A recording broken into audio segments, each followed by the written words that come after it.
오직 예수님입니다. 예수 그리스도의 은혜와 평강이 우리 모든 성도의 가정에 흘러 넘치기를 축원드립니다. 오늘 본문의 주인공인 요셉은 예수님의 예표가 되는 가장 모범적인 신앙인 중에 한 사람입니다. 그래서 그를 가리켜 창세기의 열매다 그러기도 합니다. 요셉의 어릴 적 그리고 소년기는 참으로 힘든 시기였습니다. 어머니라고 부를 수 있는 사람이 4명이나 있었어요. 그러니까 어머니가 다른 형제 간에 눈에 보이지 않는 반목과 시기와 질투로 인해서 항상 공격의 대상이 되었고, 아버지 야곱의 지나친 편애는 그것을 더욱 부추겼다는 겁니다. 그래서 결국 형제들로부터 버림을 받아서 죽음의 위기를 맞이하게 되어집니다. 우여곡절 끝에 겨우 목숨을 건져서 낯선 애굽 땅으로 종으로 팔려가게 되었습니다. 그렇지만 요셉은 그 힘들고 어려운 상황을 하나님을 의지하는 믿음으로 마침내 애굽 땅에서 성공해서 애굽의 총리가 되는 것을 보게 되어집니다. 그것은 요셉의 인생 여정을 통해서 이스라엘 민족을 세워나가시는 하나님의 열심이 있었는데, 이 하나님의 열심을 요셉이 영적으로 보았다는 거예요. 요셉은 애굽에서 결혼해서 믿음의 가정을 이루게 되었습니다. 여러분, 5월은 가정의 달이잖아요. 오늘은 이 요셉의 가정신학이라는 제목으로 함께 은혜를 나누겠습니다. 여러분, 가정은 작은 교회라고 할 수 있습니다. 그렇기 때문에 믿음의 원리에 의해서 가정이 세워져 가야 된다는 겁니다. 우리 교회가 본교회라면은 여러분, 가정은요 지교회라고 할 수 있습니다. 그렇기 때문에 본교회와 지교회가 동일한 은혜와 축복이 머무는 그런 곳이 되어져야 됩니다. 요셉 가정의 신앙을 살펴보면은 여러분의 가정 역시도 하나의 아름다운 지교회로 세워져서 요셉 가정처럼 거룩하고 대대로 복을 누릴 수 있는 명문 가문들이 다 되실 수 있기를 주님의 이름으로 축원을 드립니다. 요셉의 가정신앙 첫 번째입니다. 아들들을 하나님께서 주셨다고 말씀하고 있습니다. 9절 말씀을 보게 되면 이렇게 말씀해요. 요셉이 그의 아버지에게 이르되 이는 하나님이 여기서 내게 주신 아들들이니이다, 이렇게 말하고 있습니다. 요셉이 아버지 야곱에게 자기 아들들을 소개하면서 어떻게 합니까? 하나님께서 주셨다, 그렇게 말씀하는 거예요.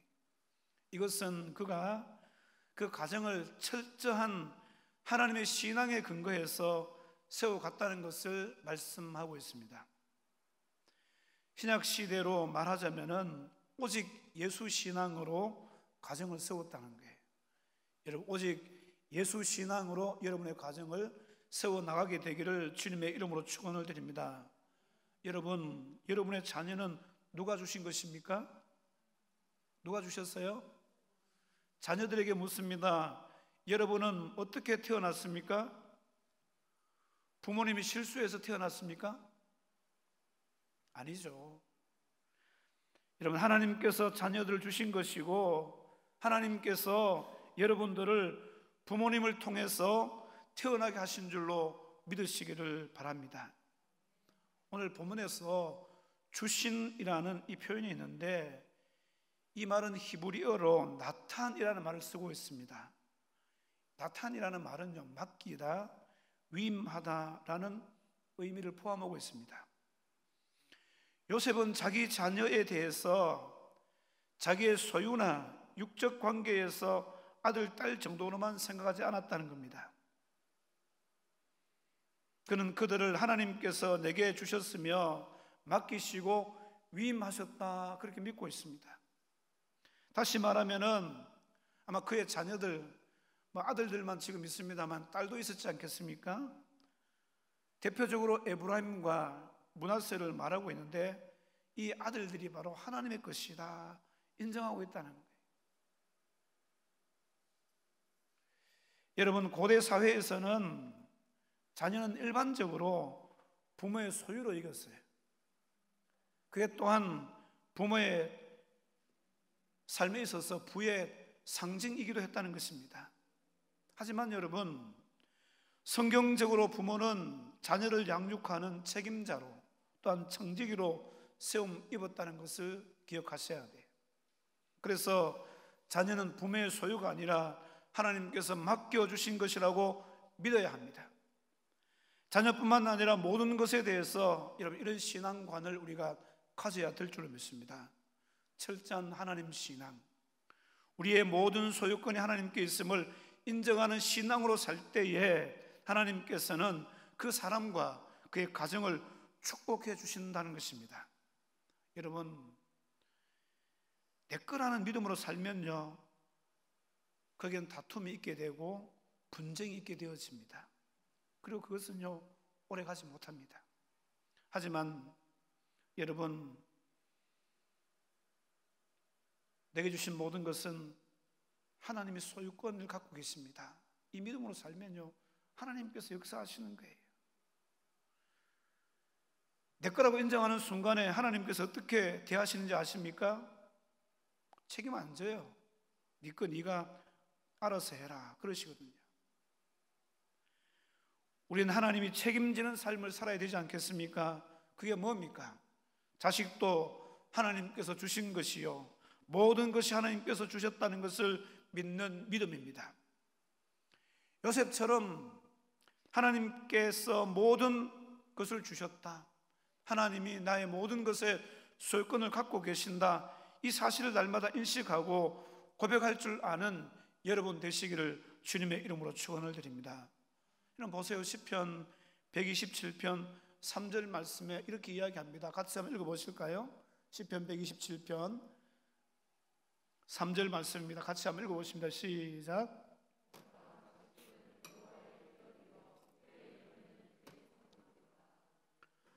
이 고백은 솔로몬이 한 고백입니다. 솔로몬이 지금 어떻게 고백하고 있습니까? 솔로몬은요, 자식은 하나님의 기업이다, 여호와의 기업이다, 태의 열매다, 상급이다, 그렇게 하고 있습니다. 그러니까 역시 타락되어지기 전에 솔로몬도 보면은 하나님 중심적인 신앙으로 자녀를 이해하고 자녀를 철저하게 하나님의 것으로 인정하면서 고백하고 있다는 사실입니다.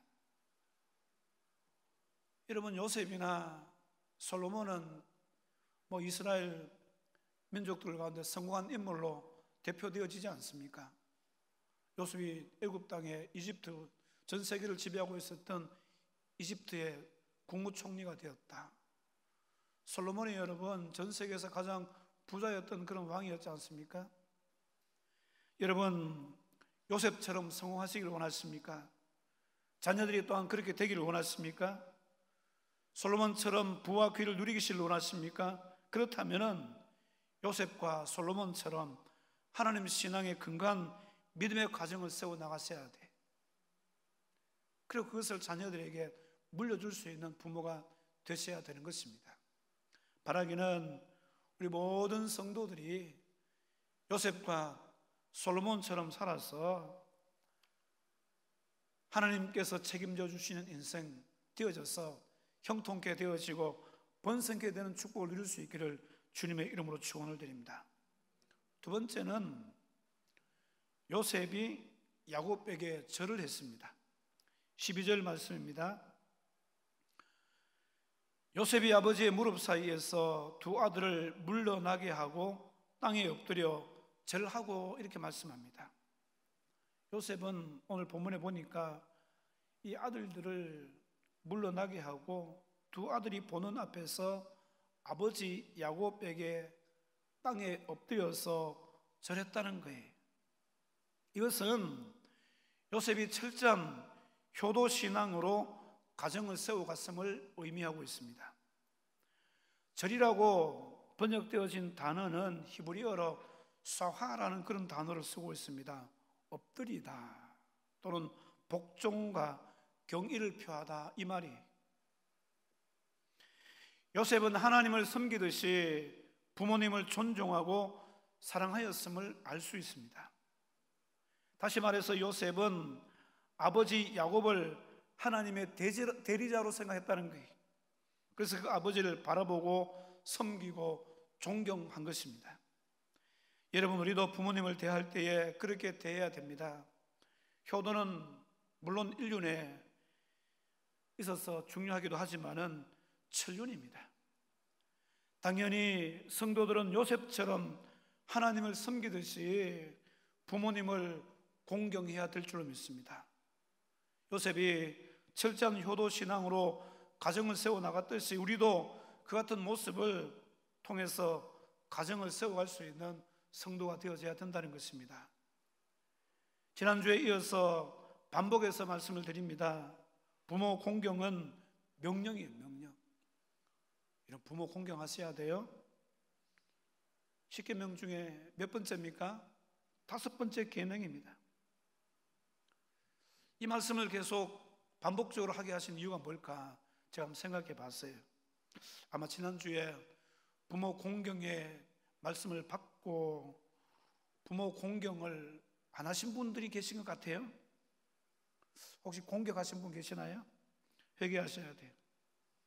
그래서 또 말씀하시는 것 같은데, 신명기 5장 16절 말씀에 너는 내 하나님 여호와께서 명령하는 대로 내 부모를 공경하라. 그리하면 내 하나님 여호와가 내게 준 땅에서 내 생명이 길고 복을 누리리라.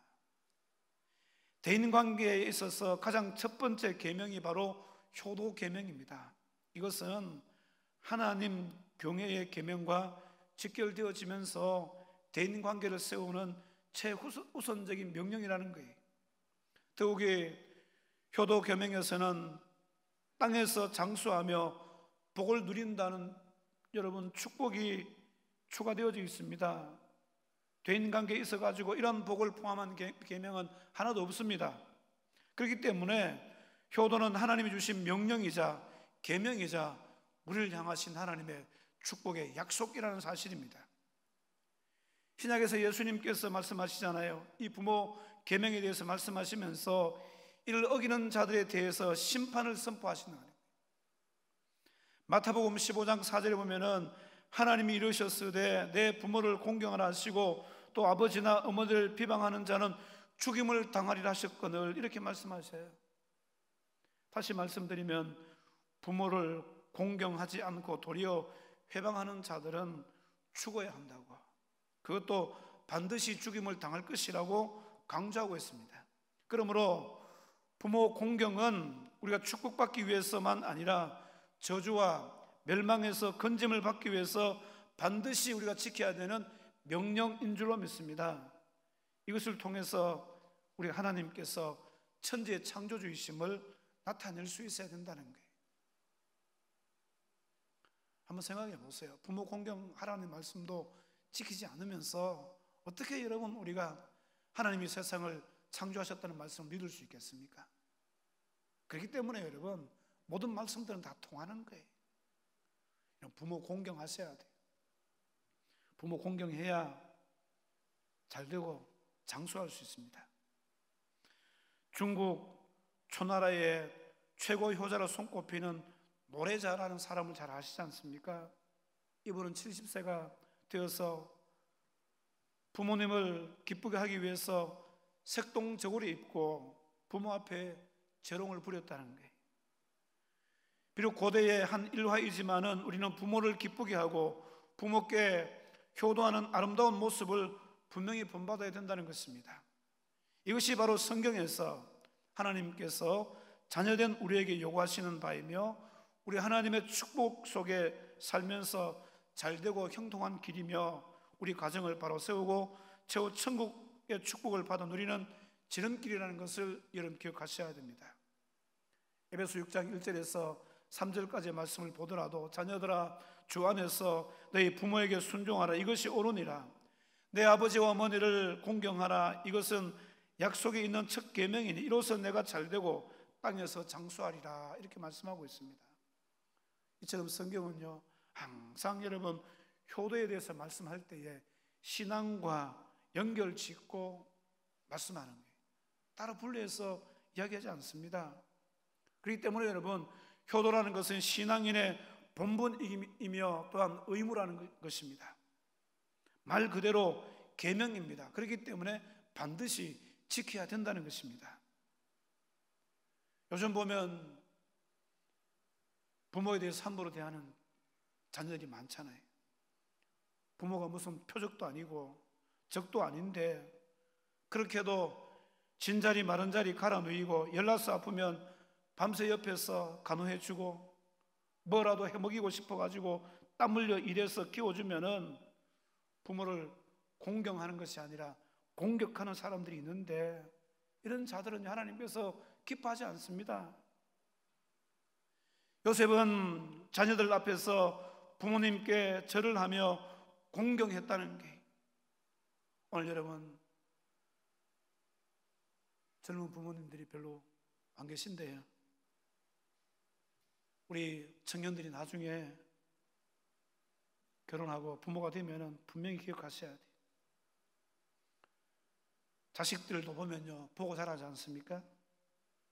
어떤 때는요 끔찍할 때가 있지 않습니까? 부모님께 효도하는 것을 자녀들에게 보여야 자녀들이 효도를 배우는 거예요.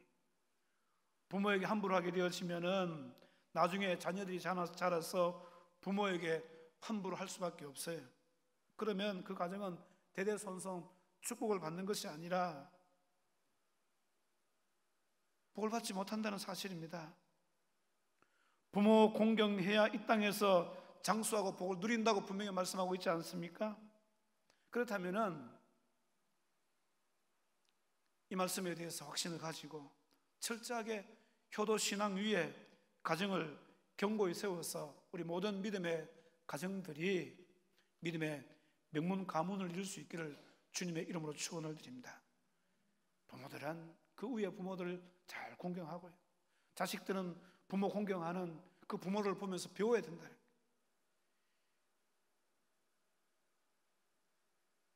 그래야지만 이 말씀대로 복을 받는 거 아니겠습니까? 바라기는 우리 모든 성도의 가정들이 하나님의 말씀의 역사가 계속 흘러서 복을 누릴 수 있는 그런 가정들이 다 되시기를 주님의 이름으로 축원을 드립니다. 세 번째로 요셉의 가정 신앙은 아버지 야곱과 함께 예배하며 자녀들을 축복했다는 사실입니다.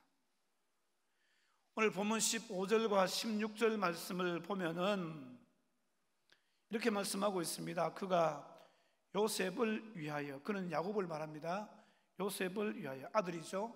아들 요셉을 위하여 축복하여 이르되 내 조부 아브라함과 아버지 이삭이 섬기던 하나님, 나의 출생으로부터 지금까지 나를 기르신 하나님, 나를 모든 환난에서 건지신 여호와의 사자께서 이 아이들에게 복을 주시오며, 아이들에게 복을 주시오며, 여러분 잘 기억하세요. 아이들에게 복을 주시오며, 좀 축복을 비는 게예요. 이들로 내 이름과 내 조상 아브라함과 이삭의 이름으로 칭하게 하시오며 이들이 세상에서 번식되게 하시기를 원하나이다. 이 장면은 요셉이 이제 두 아들을 아버지 야곱에게 데려가서 축복받게 하는 그런 장면이에요. 아버지 야곱은 요셉을 축복하는 심정으로 손자들을 지금 축복하고 있는 겁니다. 다시 말하면 하나님 앞에 깊이 나아가는 거예요. 그냥 잘 되라, 흥해라, 이것이 아니라 하나님을 예배하면서 자녀들에게 축복하고 있다는 거예요. 여기 보시면은 나를 모든 환난에서 건지신 여호와의 사자께서 이 아이들에게 복을 주시오며, 여호와의 사자는요 일반적으로 육신으로 강림하시기 전에 예수님을 말씀합니다. 그러니까 이 예수님, 하나님 앞에 지금 3대가 함께 예배하는 거예요.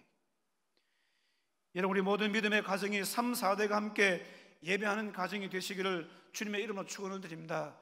이게 복이잖아요. 이게 복. 당대에서 끝나버리는 것이 아니라 그 다음 때, 그 다음 때, 그 다음 때까지 함께 하나님 앞에 예배할 수 있는, 3, 4대가 모여서 하나님 앞에 예배할 수 있는 이런 그런 가정이 되셔야 돼요. 저희들도 처갓집에 명절 때나 한 번씩 가면은 온 가족들이 예배를 드려요. 3대, 지금 3대잖아요. 3대. 조금씩 더 4대가 될 수 있습니다만은 3, 4대가 예배를 드리는 많은 가족들이 다 모여서 하나님을 예배할 때 감격이 막 있어요. 이런 감격이 있기를 주님의 이름으로 축원을 드립니다. 예배는 헬라어로 프로스퀴네오라는 말을 씁니다.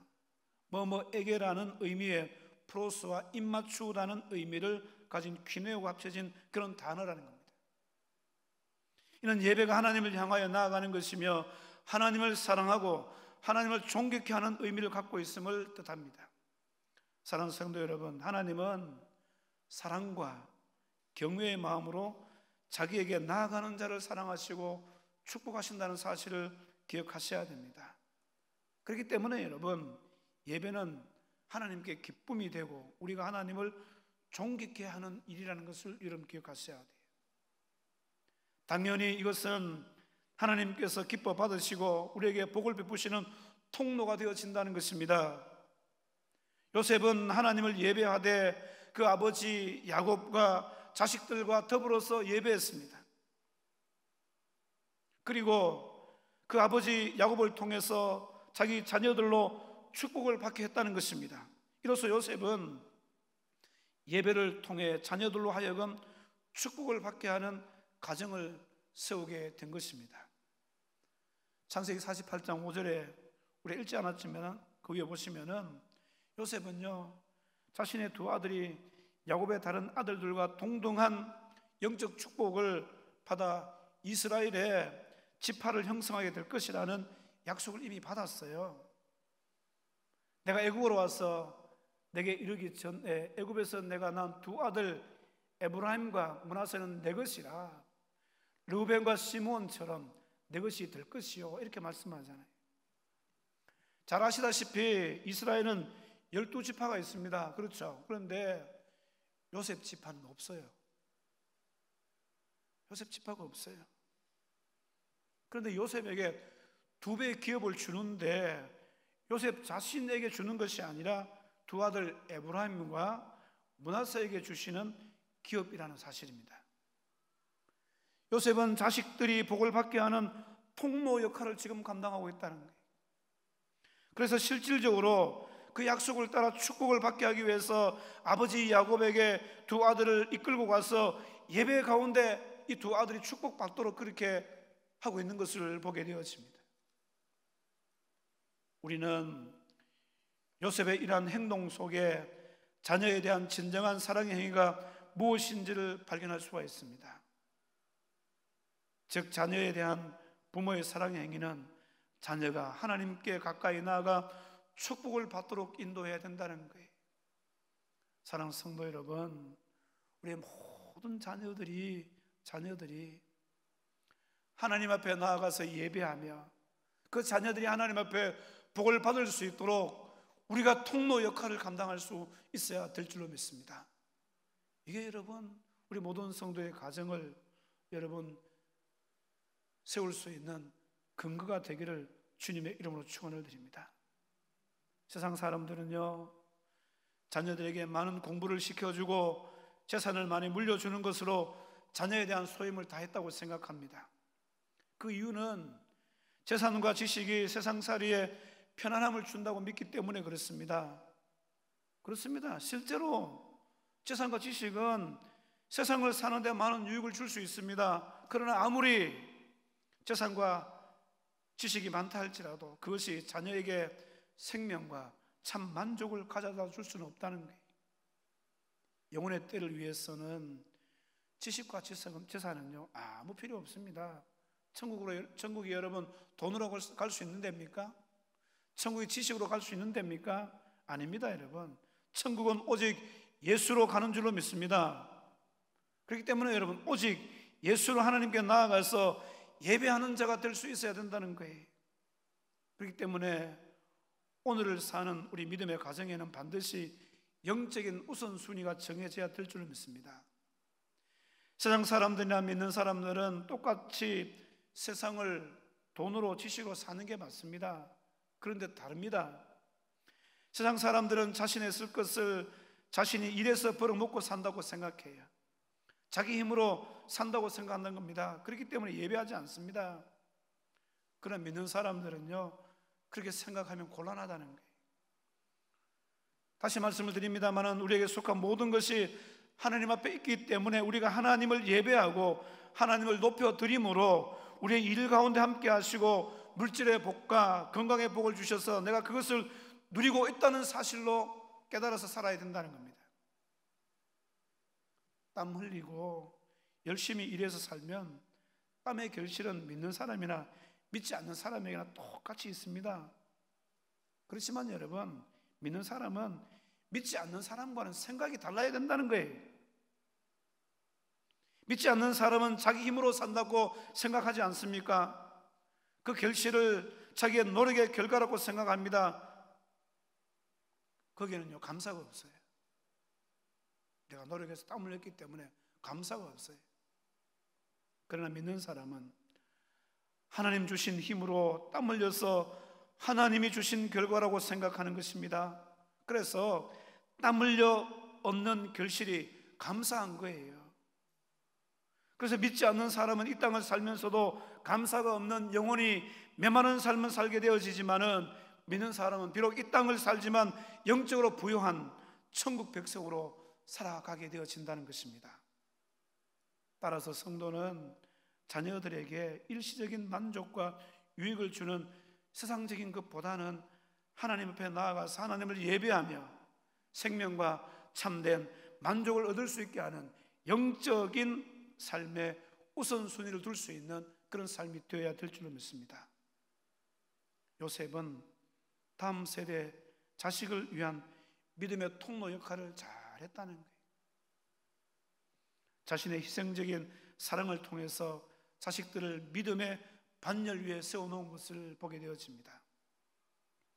여러분, 지금 우리가 살고 있는 이 시대는요, 다음 세대를 위한 교회와 부모의 역할이 중요한 시점에 와 있습니다. 기성 믿음의 세대는 다음 세대를 위한 믿음의 통로가 되어야 될 줄로 믿습니다. 다음 세대를 위해서 예배가 회복되어져야 됩니다. 구약 곳곳에 보면은 세대 구분 없이 함께 모여 예배하고 남녀노소 예외 없이 다 하나님 앞에 나와 하나님을 경외하고 하나님을 존귀케 하는 예배를 드린 것을 말씀하고 있습니다. 여호수아 8장 35절 말씀을 보면 이렇게 말씀하고 있습니다. 같이 한번 읽어보실까요? 여호수아 8장 35절입니다. 같이 읽습니다. 시작. 모세가 명령한 것은 여호수아가 이스라엘 온 회중과 여자들과 아이들 그 중에 동행하는 거류민들 앞에서 낭독하지 아니한 말이 하나도 없었더라. 여호수아는 지금 어떻게 하고 있습니까? 이스라엘의 온 회중을 모아놓고 그 자리에서 모세가 명령한 것을 낭독해 읽어주는 거예요. 여기 보면은 그 자리에 어른들뿐만 아니라 아이들도 있습니다. 거류민들도 있습니다. 모든 사람들, 모세가 가르쳐준 율법 중에 읽어주지 아니한 말이 하나도 없었다. 다 읽어준다는 거예요. 요즘으로 이야기하면 교회가 모였어요. 회중들이 모였어요. 목사가 지금은 이렇게 설교하고 있지만은 옛날에는 그냥 율법 그대로 읽어요. 계속 반복적으로 읽습니다. 읽어요. 모세를 통해서 주신 하나님 말씀을 다 낭독했습니다. 예배했다는 거예요. 예배했다는 거예요. 예배하면서 하나님의 말씀을 읽어주었다는 거예요. 설교했다는 것입니다. 여러분, 예배는 생명의 법칙이며 축복의 통로입니다. 통합적으로 모든 자녀들과 함께 예배할 수 있어야 된다는 거예요. 이것을 자녀들에게 가르치고 자녀들로 하여금 힘써 지키게 해야 될 줄로 믿습니다. 우리 자신이 여러분 본이 되시고 그 본을 자녀들로 하여금 따르도록 해야 된다는 거예요. 이로써 모두가 하나님이 내리시는 온전한 복을 받아 누릴 수 있는 그런 삶이 되어야 될 줄로 믿습니다. 신명기 6장 7절 말씀에 내 자녀에게 부지런히 가르치며 집에 앉았을 때이든지 길을 갈 때이든지 누워 있을 때이든지 일어날 때이든지 이 말씀을 강론할 것이며 라고 말씀하고 있습니다. 그렇습니다. 여러분, 예배는 하나님과 교통하는 통로이며 하나님의 복을 받는 통로예요. 이 예배를 통해서 말씀을 받고 말씀대로 살아야 된다는 것입니다. 그럴 때 예배하는 자에게 주신 하나님의 축복을 누릴 수 있게 되는 것을 말씀하고 있습니다. 이 시대는 예배, 가정 예배, 말씀을 지키는 모습과는 극단으로 역행하는 시대입니다. 소위 차별법, 인권법, 아동학대법, 동성결혼, 합법화 등 성도덕이 철저하게 무너지고 이로 인해서 가정이 무너져 내리는 최악의 시대에 우리가 살고 있습니다. 이러한 때 우리는 이 시대로부터 우리의 가정, 우리의 자녀들을 지키기 위해서 부모 세대가 하나님을 경외하는 자, 다른 말로 하나님을 의식하는 자로 살면서 하나님을 예배해야 된다는 거예요. 예배를 통해서 하나님이 자녀들에게도 축복하실 수 있도록 기성 믿음의 부모들은요, 통로 역할을 잘 감당해야 된다는 거예요. 자신도 하나님 앞에 예배해야 되지만 자녀들이 예배할 수 있는 믿음의 통로가 되어져서 여러분, 우리 모든 성도의 가정이 믿음의 명문 가정으로 하나님 앞에 복을 누릴 수 있는 그런 성도의 삶들이 다 되시기를 주님의 이름으로 축원을 드립니다. 사랑하는 성도 여러분, 오늘 우리도 이 요셉의 가정처럼 예배하고 자신도 복을 받을 뿐만 아니라 가정의 자녀들도 축복을 받게 하는 믿음의 통로가 되셔서 하나님의 역사를 감당할 수 있는 그런 성도가 되셔야 돼요. 말씀을 맺습니다. 요셉 가정의 신앙은 보면 매우 간단해요. 단순합니다. 요셉은 하나님만 섬기는 가정입니다. 온전하게 효도하는 가정입니다. 예배를 통해서 자녀들이 축복받는 가정을 세우기 위해서 힘쓰고 애썼다는 거예요. 그랬을 때 요셉으로 하여금 온전한 축복에 이르도록 하나님께서 역사하시고 그 자녀들도 믿음의 반열 위에 세워져서 그의 복을 받게 되는 것을 보게 되었습니다. 우리 모든 믿음의 가정들도 요셉에게 임한 하나님의 축복이 넘치게 되기를 주님의 이름으로 축원을 드립니다. 우리 함께 통성으로 기도하실 때에 하나님, 우리의 가정도 요셉의 가정신앙을 가져서 우리도 복을 누릴 뿐만 아니라 우리 자녀들도 하나님의 복을 누릴 수 있는 그런 삶이 되게 하여 주옵소서. 우리 주의 세 번 부르시고 통성으로 기도하겠습니다. 주여, 주여, 주여.